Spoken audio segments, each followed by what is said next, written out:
E no caso de Abraão e Isaac, quando Abraão levanta a sua mão para imolar o seu próprio filho, o anjo do Senhor clama e fala, não faça isso. E quando Abraão olha os olhos, o que ele vê do lado? Um cordeiro. Deus proveu para si um cordeiro. No Calvário, o próprio Senhor Jesus, ele é esse cordeiro que ele é imolado no lugar de Isaac. E me farão um santuário para que eu habite no meio deles. E este santuário, então, ele vai funcionar como uma estrutura didática para poder demonstrar para o povo de Deus como funciona o processo de salvação. Quando Deus diz, faça um santuário e eu vou habitar no meio de vocês. Então a ênfase aqui está na presença de Deus junto do seu povo. O santuário, o tabernáculo entregam para ele, vão edificar num lugar específico para que ele seja o depositário. Mas o que aconteceu? Nem bem recebeu, já estava adorando o bezerro de ouro.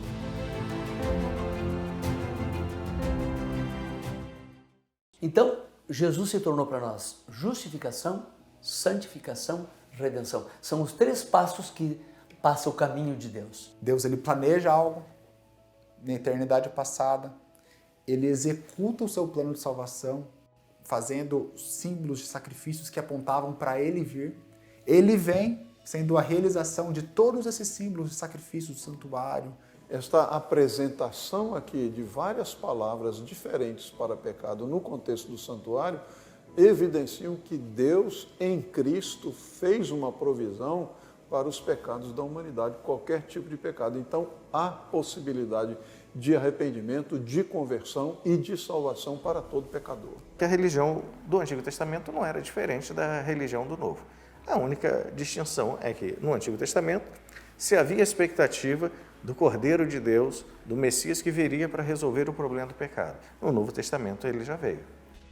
Quando o assunto é salvação, é comum tirarmos conclusões precipitadas ao ler a Bíblia.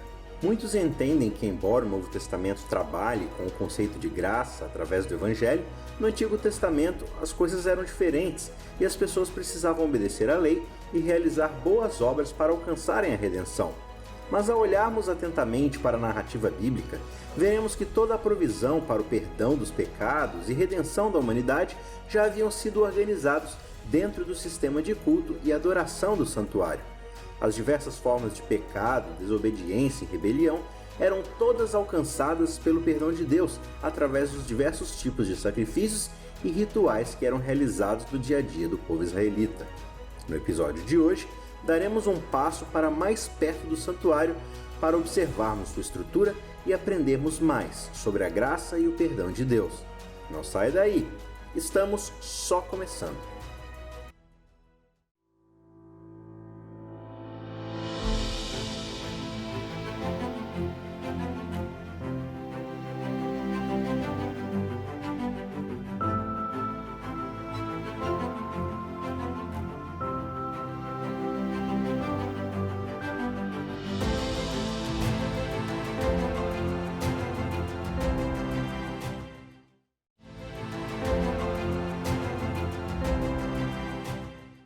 Agora nós vimos que nenhum dos outros filhos pôde solucionar, ou seja, pôde dar um exemplo diante do universo que a aliança de Deus se pode cumprir e agora vai entrar em vigência o 4º filho, que é o Senhor Jesus. Primeiro, Lúcifer. Segundo, Adão. Terceiro, Israel. E agora entra em voga Jesus.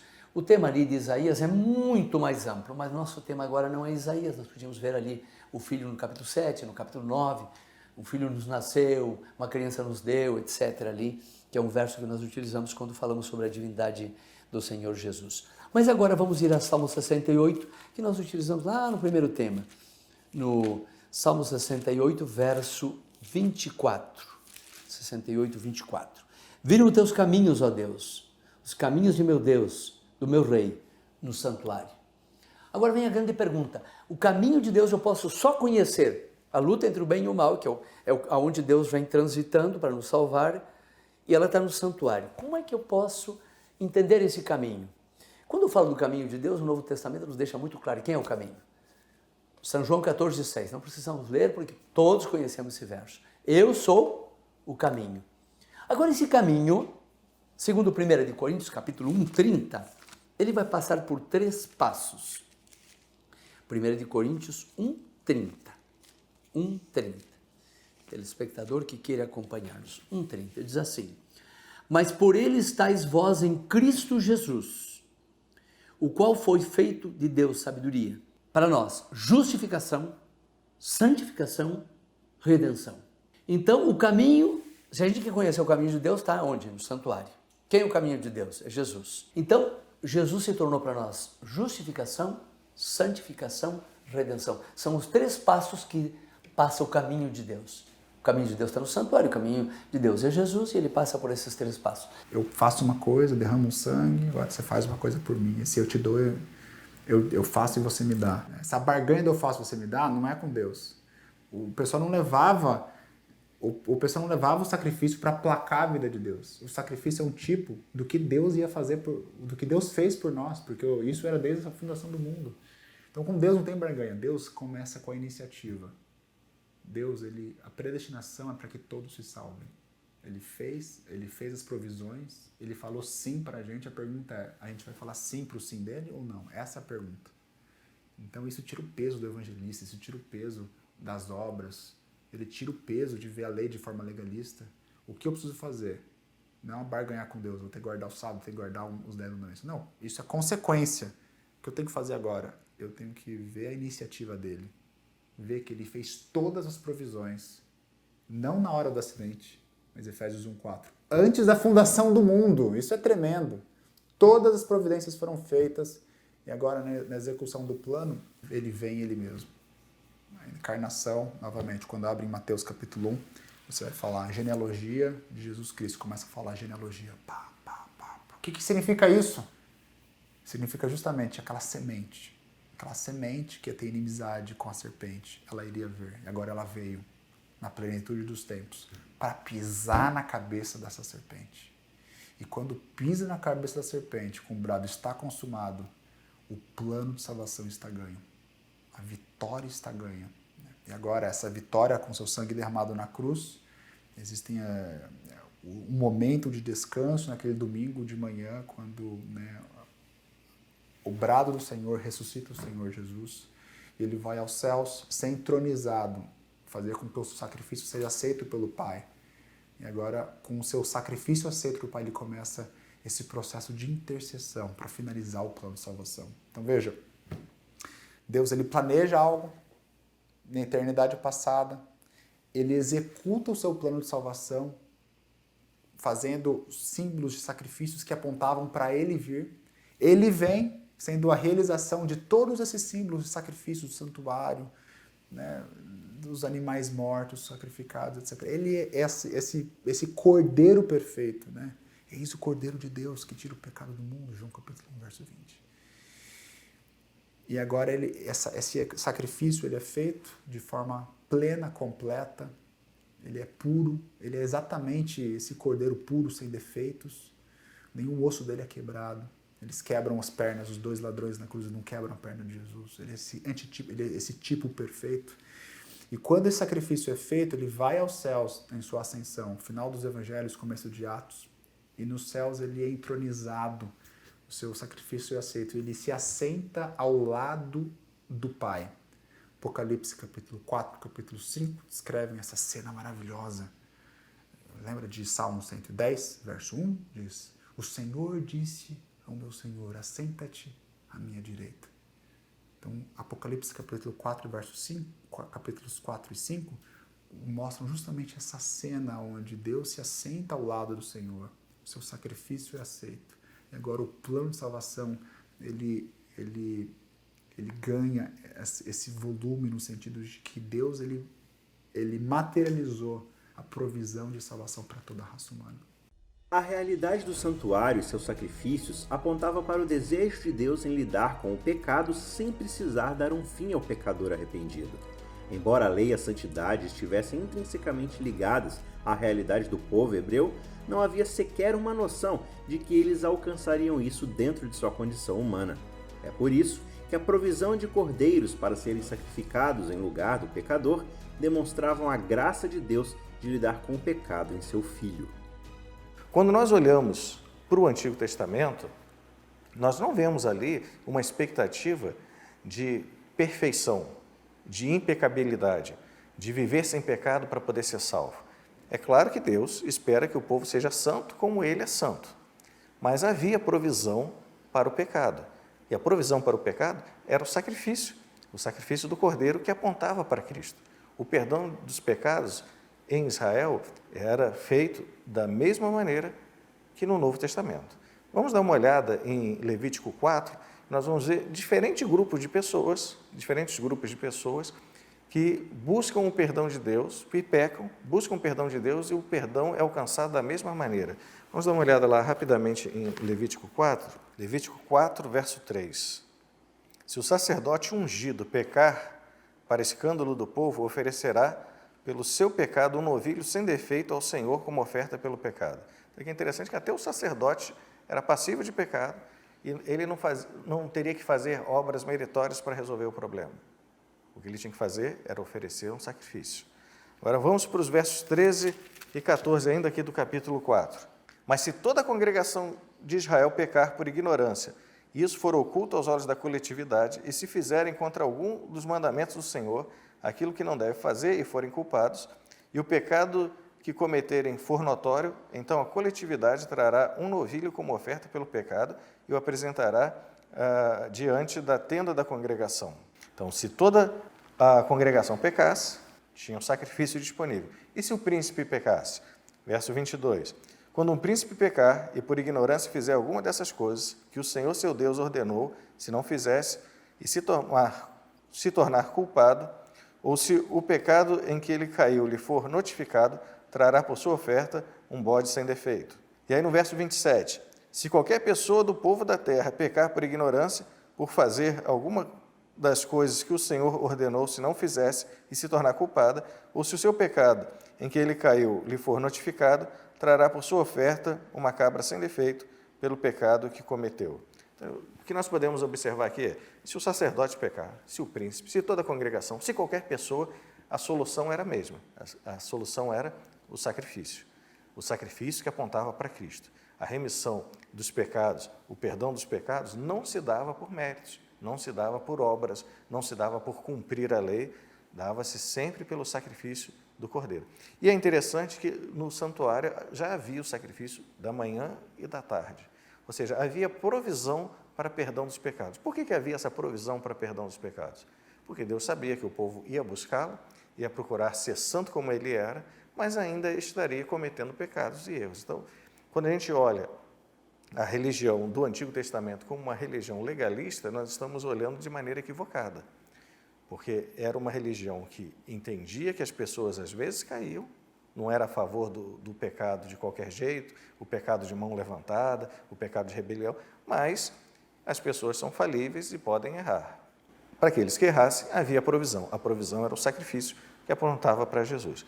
O livro de Levítico é o centro do Pentateuco. Logo nos primeiros capítulos, nós encontramos as instruções dadas por Deus a Moisés para as ofertas sacrificais. Se formos ao capítulo 1, nós iremos ver aí o rito prescrito para os holocaustos, as ofertas queimadas. No capítulo 2, nós temos as ofertas de manjares. No capítulo 3, os sacrifícios pacíficos. No capítulo 4, a oferta pelo pecado. E no capítulo 5, a oferta pela culpa. Os holocaustos representavam a consagração. As ofertas de manjares representavam o reconhecimento da parte do adorador de que Deus é o mantenedor de nossas vidas. As ofertas pacíficas representavam consagração, ação de graças. E as ofertas pelo pecado e pela culpa representavam primariamente expiação.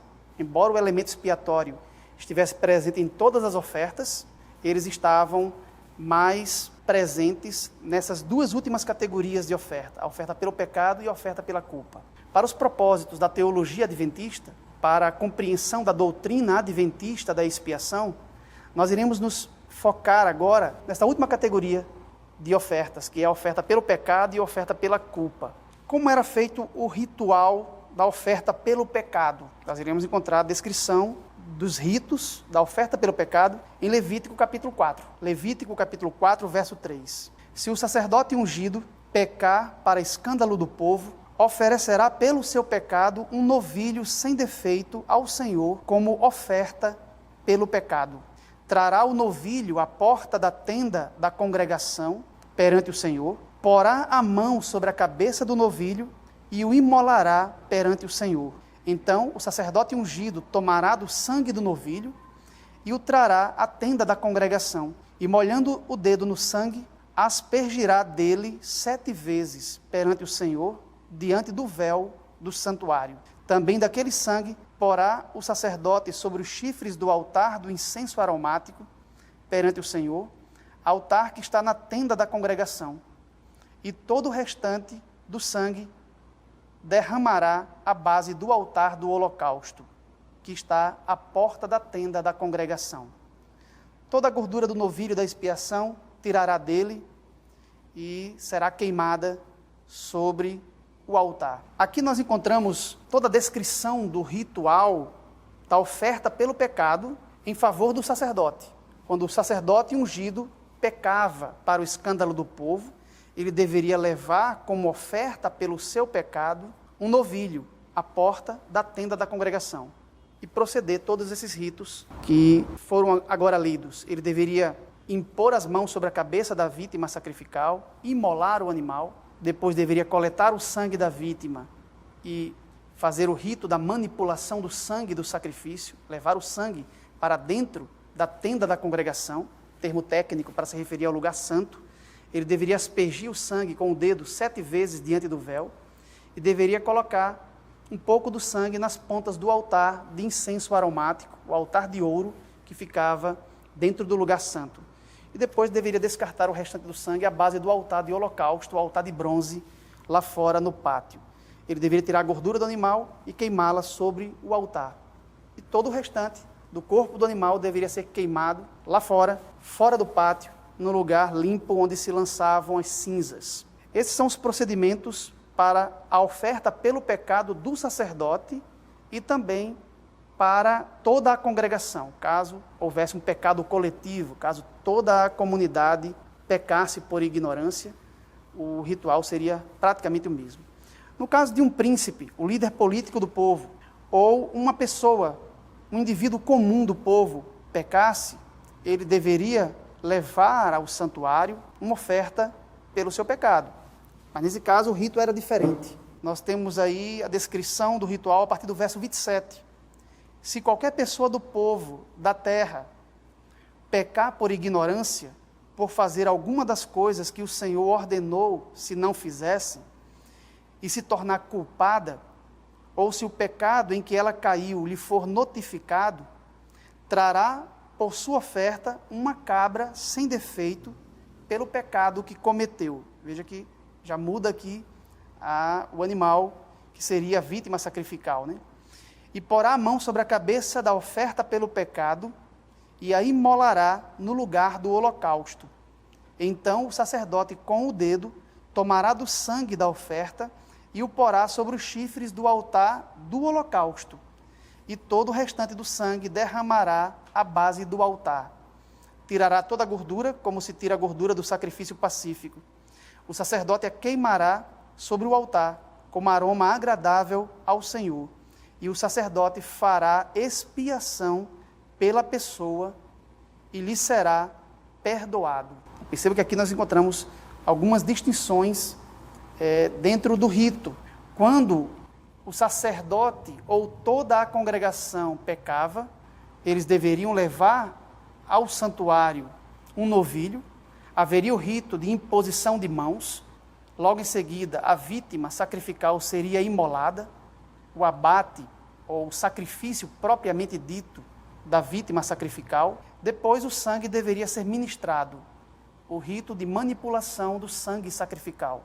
O sangue seria levado para dentro do santuário e aspergido diante do véu, aquela cortina que separa o lugar santo do Santíssimo, deveria ser colocado também sobre as pontas do altar de incenso aromático e derramado o restante lá fora, no altar de bronze, no altar de holocausto, no pátio.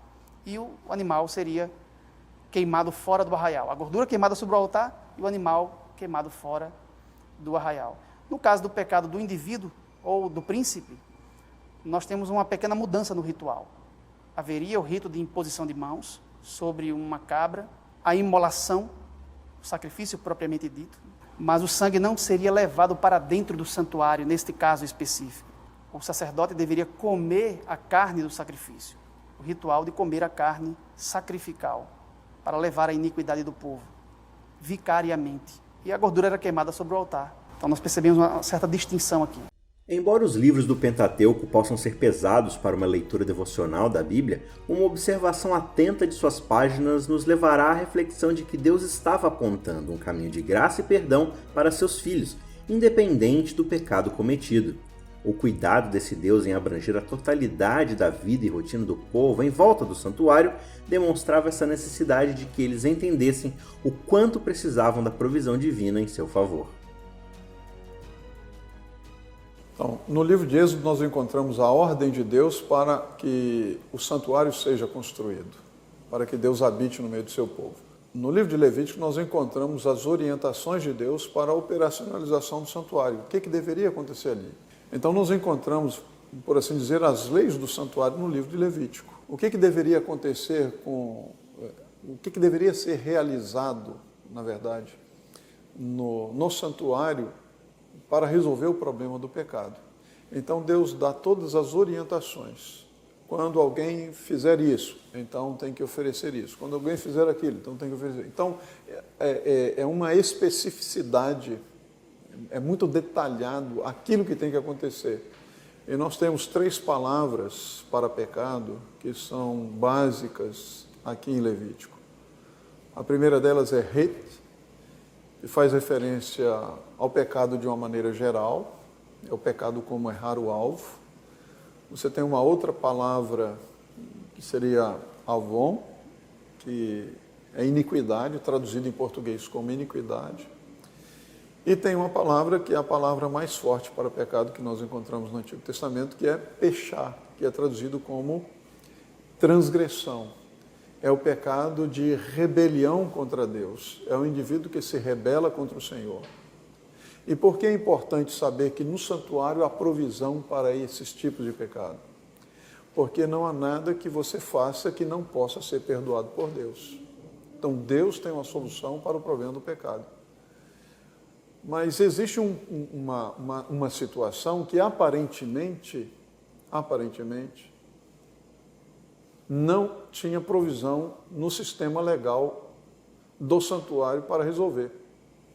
É quando alguém oferecia o filho a Moloque.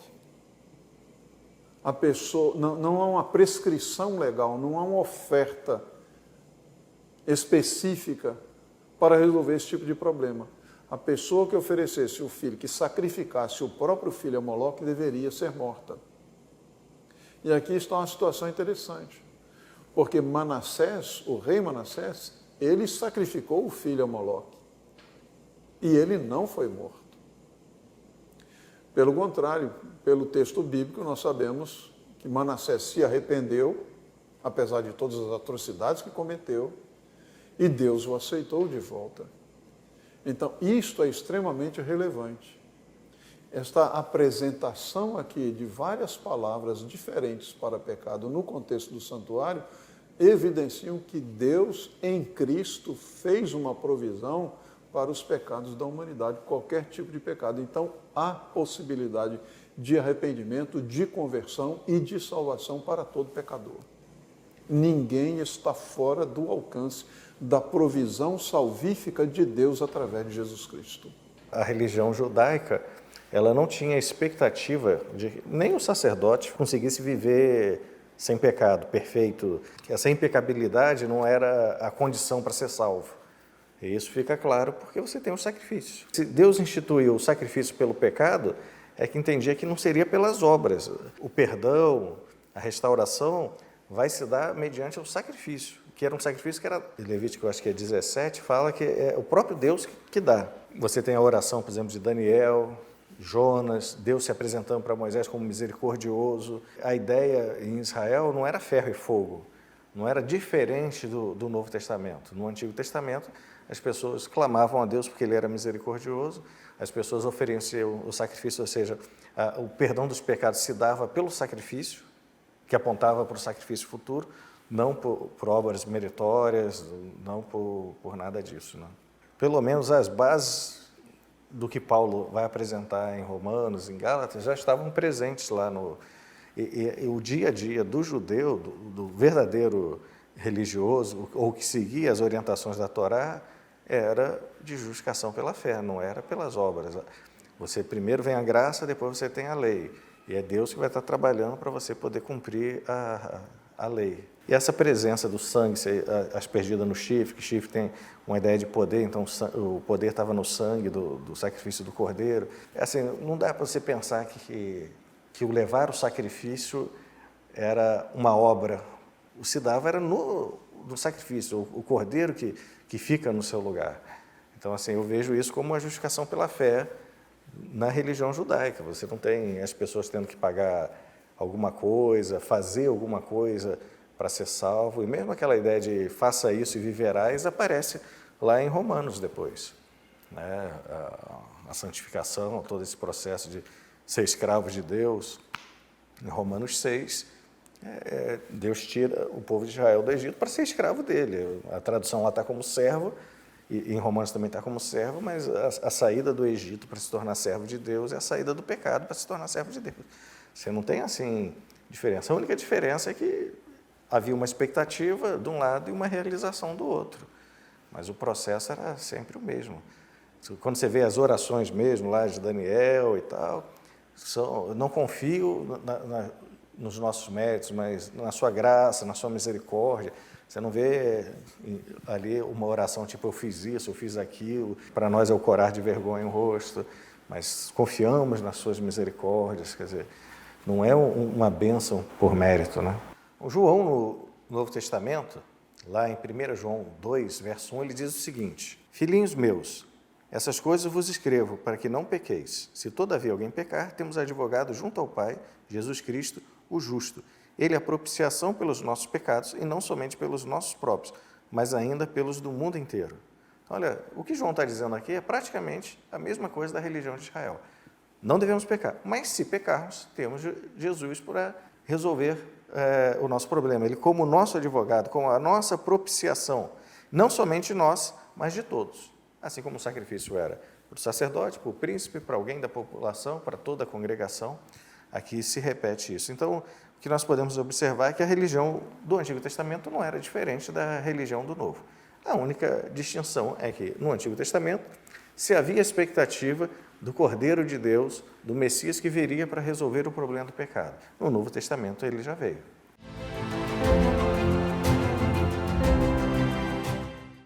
Todo cordeiro primogênito era confinado para levar para o santuário, porque ele era morto ou de manhã ou à noite.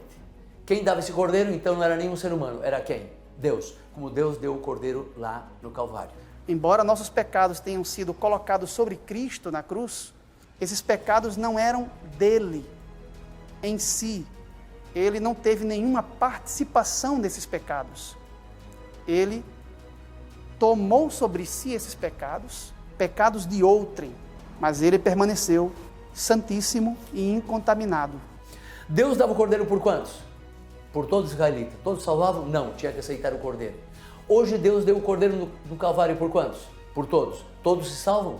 Não, tem que aceitar quem? O cordeiro. Na cruz, Cristo foi ferido por Deus, mas não por seus próprios pecados, mas pelos pecados de nós todos, por nossas iniquidades que foram postas sobre ele.